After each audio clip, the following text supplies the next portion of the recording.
சோழனின் செல்வி இறுதி அத்தியாயம் 43. சோழ தேசமே திருவிழா கோலம் கொண்டிருந்தது. மாமன்னர் ராஜராஜ சோழரின் மகளான நங்கை குந்தவிக்கும் வேங்கி நாட்டின் வீர இளவரசனான விமலாதித்தனுக்கும் சீரும் சிறப்புமாய் திருமண வைபவம் முடிந்திருந்தது. ஏறக்குறைய ஒரு திங்கள் கால கொண்டாட்டம் அது. சோழத்தினை ஆட்டி படைத்து கொண்டிருந்தது அந்த கொண்டாட்டம். காண்போர் முகத்திலெல்லாம் களிப்பும் மகிழ்வும் முகம் மலர்ந்த புன்னகையுமாய் மகிழ்ச்சி வெள்ளம் பெருக்கெடுத்து ஓடியது. சோழத்திற்கு உட்பட்ட அத்தனை சிற்றரசுகளும் நட்புறவு கொண்டிருந்த அண்டை நாட்டு மன்னர்கள் என அனைவரும் ஒருங்கே குழுமியிருந்ததில் தலைநகரான தஞ்சையின் கோலமே மாறிப்போயிருந்தது. இல்லை என்று சொல்லாமல் வருவோருக்கு எல்லாம் வயிறும் மனமும் நிறையும்படி வாரி வழங்கப்பட்டு கொண்டிருந்தன. சிற்றரசர்கள் அளித்த பரிசுகள் ஒருபுறம் பண்டாரங்களை நிரப்பிக் கொண்டிருந்தன. பொன் வெள்ளி செம்பு நாணயங்கள் பெரிய பெரிய அறைகளில் கொட்டி நிரப்பப்பட்டிருந்தன. சாளுக்கியம் ஈழம் மலைநாட்டு போர்களில் நிறைந்த செல்வங்கள் மறுபுறம் கொட்டி வைக்க வழியின்றி கோட்டை போல குவிந்திருந்தன. அத்தனைக்கும் கணக்கெடுக்கும் பணியில் இருந்த கணக்கர்களும் பண்டாரிகளும் திணறி போயிருந்தனர். மணமகனின் வீடான வேங்கி நாட்டிற்கு சோழத்தின் செல்ல மகளான குந்தவியை அனுப்பி வைக்கும் சுப நிகழ்ச்சியை முடித்து கொஞ்சம் கொஞ்சமாக ஓய ஆரம்பித்தது மணவிழா கொண்டாட்டம். ஒரு பெரும் போருக்கு பின்னான ஓய்வு போல தோன்றியது சோழத்தின் மக்களுக்கு அந்த காலம். மெல்ல மெல்ல தஞ்சை தனது இயல்பான பொலிவை நோக்கி திரும்ப ஆரம்பித்தது. தஞ்சை அரண்மனையின் மிக பெரிய வரவேற்பறை ஒன்றில் அரசரின் உத்தரவின் பேரில் கூட்டப்பட்டிருந்தது அந்த கூட்டம். மிக மிக முக்கிய பிரமுகர்கள் மட்டுமே அடங்கிய கூட்டம் அது. சுருக்கமாக கூறின் சோழத்தின் அரச உறுப்பினர்களை பெரும்பான்மையாக கொண்ட அந்த வரலாற்று முக்கியத்துவம் வாய்ந்த கூட்டம் கூடியிருந்தது ஒரு பெரும் சாதனையை எதிர்நோக்கி.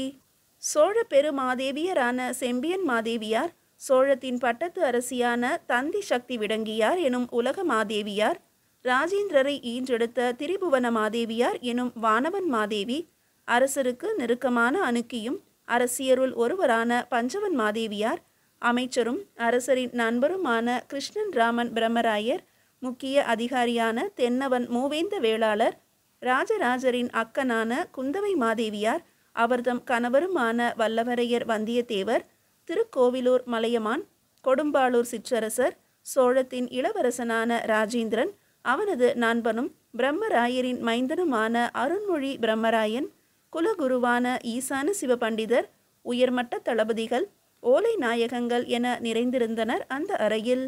மேலே குறிப்பிட்டுள்ள அந்த நபர்களை வைத்தே அந்த கூட்டத்தின் முக்கியத்துவம் என்ன என்பதை உங்களால் புரிந்து கொள்ள இயலும். அத்தனை பேரும் எதிர்பார்த்திருந்த மாமன்னர் ராஜராஜர் நுழைந்தார் அங்கு. நேராக சென்று குருவான ஈசான சிவபண்டிதரையும் செம்பியன் மாதேவியாரையும் வணங்கிவிட்டு தமது இருக்கையில் அமர்ந்தார். எதிரே இருந்த அத்தனை பேரையும் ஒரு பார்வை பார்த்துவிட்டு தமது எண்ணத்தை கூறலானார். வந்திருக்கும் அனைவருக்கும் வணக்கம். மிக முக்கியமான ஒரு காலகட்டத்தில் அவசியமான ஒரு விஷயத்தின் பொருட்டு உங்கள் அனைவரின் கருத்துக்களையும் அறிய வேண்டி அவசியம் கருதியே கூட்டப்பட்டுள்ளது இந்த சபை. சோழ குலத்திற்கு வித்திட்ட விஜயாலயர் சோழர் தொடங்கி இது நாள் வரை சோழத்தை ஆண்ட அனைத்து மன்னர்களையும் வணங்கி அவர்தம் சொல்லில் அடங்கா தியாகங்களையும் நினைவு கூர்ந்த பிறகு இந்த விஷயத்தை தொடங்குதல் நலம். வரலாற்று பக்கங்களில் இறைவனின் அருளால் எமது ஆட்சி காலத்தில் தன்னிறைவு பெற்றுள்ளது சோழ தேசம். எதிரிகளே இல்லாத ஒரு தேசத்தை மட்டுமல்லாது இல்லை என்பதே இல்லாத ஒரு தேசத்தை உருவாக்கி இருக்கிறோம் எனும்போது நெஞ்சு நிமிர்த்தி கர்வப்பட தோன்றுகிறது எனக்கு. அத்தனைக்கும் காரணமான நீங்கள் எல்லாம் ஒருபுறம், நம்பிக்கையின் மறு உருவமான என்னை மனதில் வைத்து பூஜிக்கும் மக்கள் ஒருபுறம், இவற்றை சரியானபடி செயல்படுத்தி ஒருங்கிணைத்து அருளாசி தந்து வழிநடத்திய ஈசனின் கருணைக்கும் நன்றி சொல்ல நாம் கடமைப்பட்டுள்ளோம். உங்களுக்கும் மக்களுக்குமான நன்றி கடனை மகிழ்வான உத்தரவுகளின் பேரில் மனமாற செய்து காட்டிவிடலாம். எனில் இறைவனுக்கான நன்றியை எப்படி செலுத்துவது என என்னுள் எழுந்த கேள்விக்கு பதிலாக அமைந்தது ஈசனுக்கான கோவில் ஒன்றை அமைப்பது என்பது என்றார் ராஜராஜர். அருமையான முடிவு. கோவில் என்பது வழிபாட்டு தலம் மட்டுமல்ல, ஒரு வாழ்வியலின் வெளிப்பாடும் கூட என்றார் சோழ பெருமாதேவியாரான செம்பியன் மாதேவியார். நன்று சொன்னீர்கள் தாயே. நமது சோழ தேசத்தின் வாழ்வியல் முறையும் கலையும் இலக்கியமும் சிற்பமும் இசையும் வணிகமும் வேளாண்மையும் வீரமும் தியாகமும் என எல்லாவற்றோடும் கலந்தது. இவை அத்தனை விஷயங்களின் உருவகமாக ஒரு கோவில், அத்தனைக்கும் தலைவனான ஈசனுக்காக ஒரு கோவில். இப்படி ஒரு இனம் எத்துணை சிறப்புற வாழ்ந்துள்ளது என அடுத்தடுத்து வரும் தலைமுறையினர் எல்லாம் அறிந்து கொள்ளக்கூடிய வகையில் ஒரு கோவில் நமது தஞ்சையில் ஆண்டுகள் பல கடந்தாலும் அசையாது நின்று ஈசனை நாம் கொண்டாடும் விதத்தினை பறைசாற்றும் விதமாக ஒரு பெரிய கோவில் என்றார் ராஜராஜர். எத்தனையோ கோவில்கள் கட்டியிருக்கிறோம் அரசே, இதையும் சிறப்பாகவே செய்துவிடுவோம் என்றார் கிருஷ்ணன் ராமன் பிரம்மராயர். ராஜராஜரோ புன்னகைத்தார். நான் கூறப்போவதை சற்று முழுமையாக உள்வாங்கிக் கொண்ட பிறகு பேசுங்கள் என வேண்டிக் கொள்கிறேன் உங்கள் அனைவரையும். பெரிய கோவில் என நான் பேசும்போது குறிப்பிட்டது சாதாரணமாக அல்ல, உண்மையாகவே மிக பெரிய கோவில். நம் காலத்தில் இருக்கும் கோவில்கள் எல்லாவற்றையும் விட பெரிய கோவில். நம் பரமசுவாமிக்காக சோழ தேசமே கூடி எழுப்ப போகின்ற கற்றளி, மிக பெரிய கற்றளி, முழுவதுமே கருங்கற்களாலான ஒரு கோவில். 7 பனை உயரத்தில் ஸ்ரீ விமானம், அரை பனை உயரத்தில் ஈசனுக்கான லிங்கம் என ராஜராஜர் கூற வாயடைத்து போயிருந்தனர் அங்கிருந்தவர்கள். கற்பனை செய்து பார்க்க கூட இயலாமல் போனது சிலருக்கு. பட்டத்தரசிக்கோ தலை சுற்றவே ஆரம்பித்தது. எதற்கும் அசராத இளவரசன் ராஜேந்திரனே மிரண்டு போய் பார்த்தான். இது எனக்கு என்றோ நேர்ந்து விட்டது என்பது போல வந்தியத்தேவர் மட்டும் சிறு புன்னகையோடு அமர்ந்திருந்தார். குந்தவை மாதேவியருக்கோ விரிந்த விழிகள் மூடவே இல்லை சில மணித்துளிகள். 7 பனை உயரமா? அதுவும் கருங்கற்களால் ஆனதா? இது சாத்தியம்தானா? வாய்விட்டே கேட்டுவிட்டார் திருக்கோவிலூர் மலையமானார். சாத்தியம், சோழ தேசத்திற்கு மட்டுமே இது சாத்தியம் என்பதைத்தான் நிரூபிக்க இருக்கிறோம் இந்த உலகிற்கு என்றார் ராஜராஜர் நிதானமாக.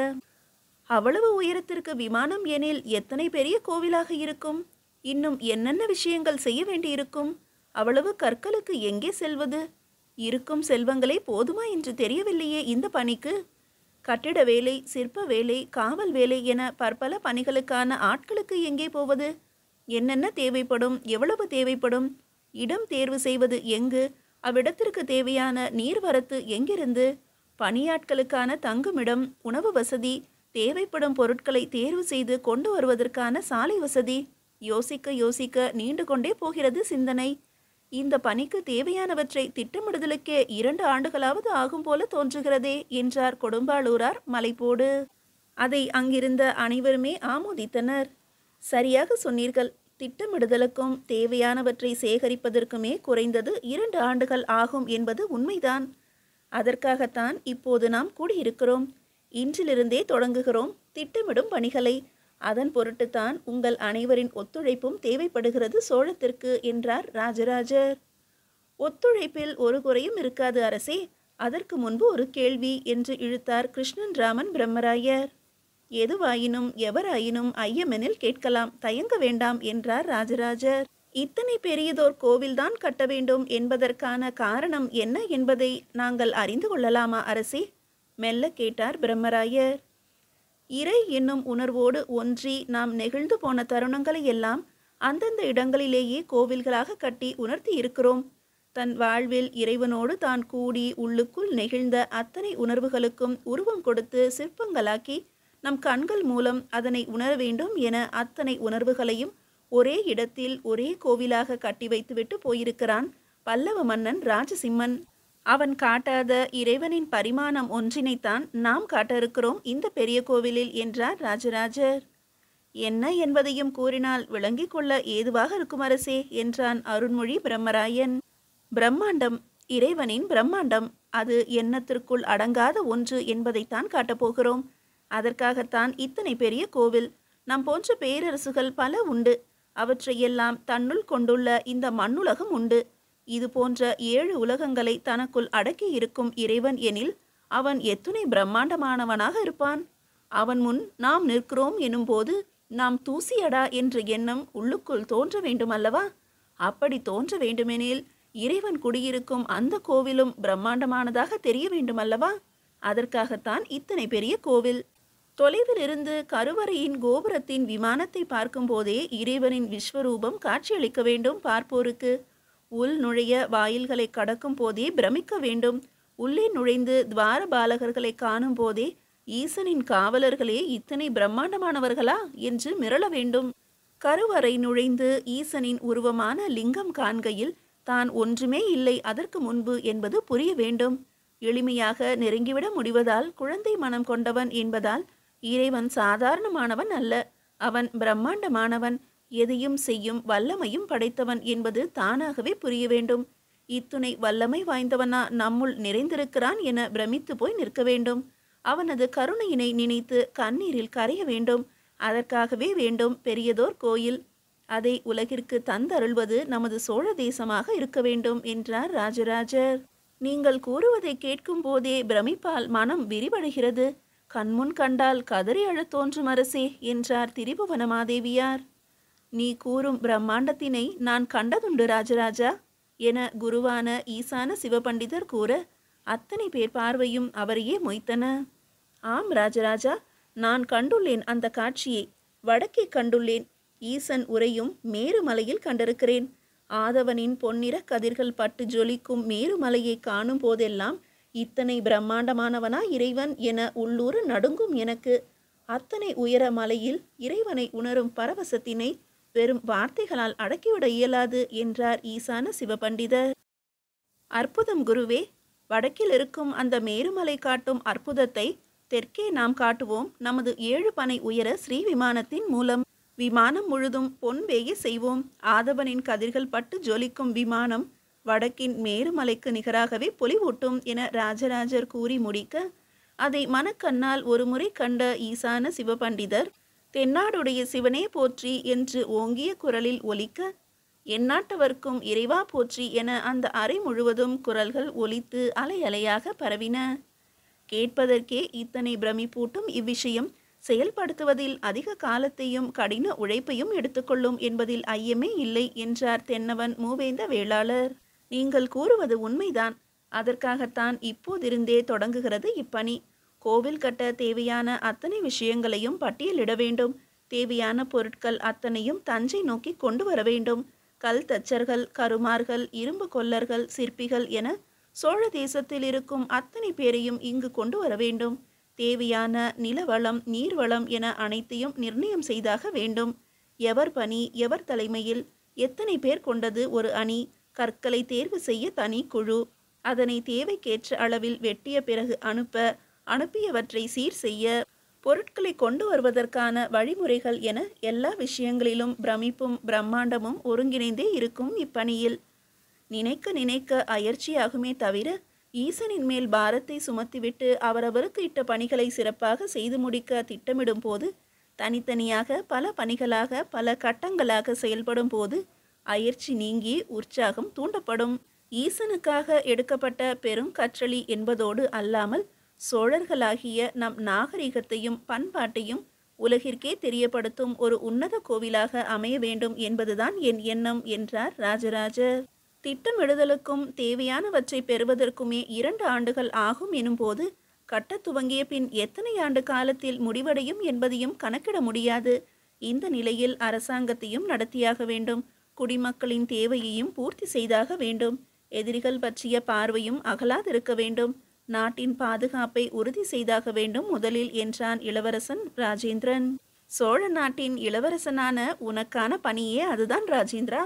நிர்வாகத்தையும் பாதுகாப்பையும் உன்னிடத்திலும் பிரம்மராயரிடத்திலும் ஒப்படைத்துவிட்டே இக்காரியத்தில் நான் இறங்கப் போகிறேன். என்னோடு வல்லவரையர் வந்தியத்தேவரும் தென்னவன் மூவேந்த வேளாரும் இருப்பார்கள். திருக்கோவிலூர் மலையமானாரும் கொடும்பாளூராரும் துணையாக இருப்பார்கள் உனக்கு.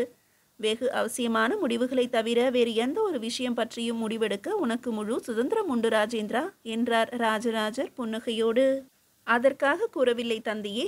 இறைப்பணியில் முழு கவனமும் செலுத்துகிறோம் என்ற பின் எதிரிகள் விழித்து கொள்வது நமக்கு தெரியாமல் போய்விடக்கூடாதல்லவா? அதன் பொருட்டே பேச வேண்டியதாயிற்று என்றான் ராஜேந்திரன் பணிவுடன். பேசித்தான் ஆக வேண்டும் ராஜேந்திரா. இது பற்றியெல்லாம் யோசித்துதான் ஆக வேண்டும். அதற்காகத்தான் உனக்கு இளவரசு பட்டம் என்றார் ராஜராஜர். அதை ஆமோதித்து தலையசைத்தார் வந்தியத்தேவர். நாம் கட்டவிருக்கும் பெரிய கோவிலானது சோழ தேசத்தின் அடையாளமாக அறியப்பட வேண்டும். இதை எவர் கட்டினார் என்ற கேள்வி வருகையில் சோழ தேசத்து மக்கள் ஒவ்வொருவரின் கடின உழைப்பால் கட்டப்பட்ட ஒரு கோவில் என்றுதான் நாளைய வரலாறு கூற வேண்டும். இதன் பொருட்டு உழைக்கப் போகும் அத்துணை பேரின் பெயர்களும் கல்வெட்டுக்களில் பொறிக்கப்பட வேண்டும் என்பது என் லட்சியம். எல்லாம் நிறைவேற இறைவனருள் அவசியம். இறைவனுக்கான பணி, இறைவனின் பொருட்டான பணி. எது நடப்பினும் இப்பணி மட்டும் தடையின்றி நடக்கும். இடைவிடாது நடந்து இனிமையாகவே நிறைவு பெறும். நாம் செய்ய போகும் இக்காரியம் ஈசனுக்கு உகந்தது எனில் நாம் இருக்கும் காலத்திலேயே இதன் குடமுழுக்கு பெருவிழாவும் நடைபெறும், இது உறுதி என ராஜராஜர் கூறி முடிக்க, நிச்சயம் நடக்கும் அரசே என அத்தனை குரல்களும் ஒருமித்து ஒலித்தன. ராஜராஜா, எத்தனையோ மன்னர்கள் வந்தார்கள், ஆண்டார்கள், சென்றார்கள், இனியும் வருவார்கள், செல்வார்கள். பெறவே முடியாத மாபெரும் வெற்றிகளை எல்லாம் கூட பெற்று புகழடைவார்கள். ஆனால் அவை எல்லாமே என்றோ ஒரு காலத்தில் மறக்கப்படும். ஆனால் இப்போது நீ செய்ய துணிந்திருக்கும் இந்த காரியம் மண்ணுலகம் உள்ளவரை, சந்திரர் சூரியர் உள்ளவரை சோழர் தம்மை நினைவுபடுத்தி கொண்டே இருக்கும் இவ்வுலகிற்கு பிறர்க்கரிய புகழ் பெறப் போகிறாய் நீ. செயற்கரிய செயல் செய்வதனால் தென்னாடுடைய சிவன் உனக்கு துணை இருப்பான் என்னாலும். இதற்காகவே உன்னை கைகூப்பி வணங்க தோன்றுகிறதாடா எனக்கு என தழுதழுத்த குரலில் கூறி தமது கைகளை குவித்து வணங்க முற்பட எழுந்த செம்பியன் மாதேவியாரை தம் ஆசனத்தில் இருந்து எழுந்தோடி வந்து தடுத்தார் ராஜராஜர். தாயே, இது என்ன கொடுமை? தங்களால் நெறிமுறையோடு வளர்க்கப்பட்ட சிறு பிள்ளை அல்லவா நான்? நான் எது செய்யினும் அது உங்களிடம் கற்றதுதானே. சோழ பெரு மாதேவியரான தங்களின் ஆசிகள் மட்டும் போதும் அம்மா எனக்கு என்று கூறி அவரை அன்போடு அரவணைத்தார் ராஜராஜர். காண்போர் அனைவரின் நெஞ்சமும் நெகிழ ஆரம்பித்தன என்பதனை அவர்களின் கண்களின் ஈரம் காட்டி கொடுத்தது. அது மட்டுமல்ல தாயே, நம் வேண்டுதல் எதுவோ அதனை நிறைவேற்றி தரக்கோரி இறைவனை வேண்டுவோம். நிறைவேறிய பின்னரே காணிக்கையோ நிபந்தங்களோ அளிப்போம். ஆனால் வழக்கத்திற்கு மாறாக நான் நிபந்தத்தை செலுத்திவிட்டு வேண்டுதல்களை வைத்திருக்கிறேன் ஈசனிடம். அதனால் நிச்சயமாக இந்த பணி நிறைவேறும் என்றார் ராஜராஜர் உறுதியோடு. என்ன சொல்கிறீர்கள் அரசே? மெல்ல அருகில் வந்து தோள் தொட்டு கேட்டார் பஞ்சவன் மாதேவியார். ஆம் தேவி, வேங்கி நாட்டையும் என் செல்ல மகள் குந்தவையையும் நிபந்தங்களாக செலுத்திவிட்டேன் எம் சோழ தேசத்தின் பாதுகாப்பிற்காக.